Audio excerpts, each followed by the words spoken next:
હાલો નીતિનભાઈ, હા બોલો ને. ઓલા કેટરસ વાળા ભાઈ બોલો હો ને? હા બોલો બોલો. એમાં એવું છે કે મારા ભાઈના લગ્ન છે. હા તો હોય બધાયના ભાઈના હોય, એમાં શું થઈ ગયું? અરે એવું નથી, આપણે 300 માણાનું જમણવાર કરવાનું છે. અરે બોલો બોલો, આપણે તમ તાર 300 માણાના હું 3000 નું હોય તો આપણે કાંઈ કોઈ જાતની બીકત નથી, કરી નાખશી આરામથી. હા એટલે તો મેં તમને ફોન કર્યો. તો આપણે તમને હે ને ઓર્ડર દેવો તો આપણે કેટરસ નો, તો તમે એમાં શું રાખો છો મેનુ, મને કઈ રીતના થાળીનો ભાવ છે? જો આપણો થાળીનો ભાવ હે ને 250 રૂપિયાથી ચાલુ થાય છે, બરોબર? અરે ભાઈ 250 રૂપિયા બહુ કહેવાય હો. મારી બાજુમાં અહીંયા હું જાઉં ને 130 માં અનલિમિટેડ જમાડે છે. તો ભાઈ તમે 300 જણાને ન્યા જ બેહારી દો ને, ખોટો મને ફોન કર્યો. પણ અહીંયા હોટલ નાની છે એટલે તમને મેં ફોન કર્યો. પણ તો મારી વાત સાંભળો, કાંઈ ન્યા તમને 150 માં અનલિમિટેડ માં 130 માં અનલિમિટેડ દે, એમાં મારા જેટલી વેરાયટી નહીં દે.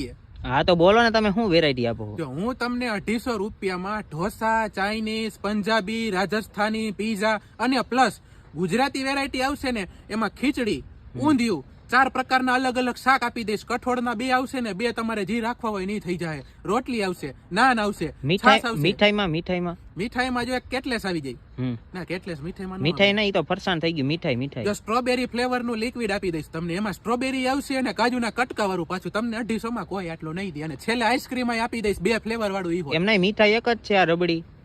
અરે મીઠાઈ એટલે રબડી એટલે ને મીઠાઈ નો કહેવાય બાપા. આવે રસગુલ્લા અને ગુલાબ જાંબુ, સાદા જાંબુ, ઈ બધું આવે. એમાં 4 મીઠાઈ અલગ અલગ આપી દઈશ તમને હું. હા તો વાંધો નહીં, હાલો તો આપણે ડન કરશું. તો આપણે હે ને 14 ફેબ્રુઆરીએ લગન છે. ઓહો, વેલેન્ટાઇન ના દિવસે જ લગન? હા, હવે તારીખ આવી તો આપણે ના નો પડાય ને ભાઈ.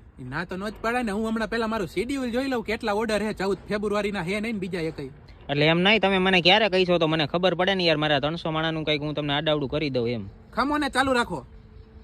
હાલો નવરો જ છું, હાલો આવી જાય. કેટરેસ ખાલી જમણવારનું જ જોતું હે કે અમારે કેટરેસમાં માણસો જોતા હે પીરસવા હાટું? ના એટલે તમને બધું હું આપી જ દઈશ ઉધડું એમ. તમારે જ બધું કરવાનું છે. તો જો 250 તમને કીધા ને, કાંઈ વાંધો નહીં. 300 લેખે તમે ના, 300 લેખે તમને પાછા જાજા પડશે. 250 તમને જાજા લાગે. તમે 200 લેખે એને મને હિસાબ કરી દેજો, બરોબર?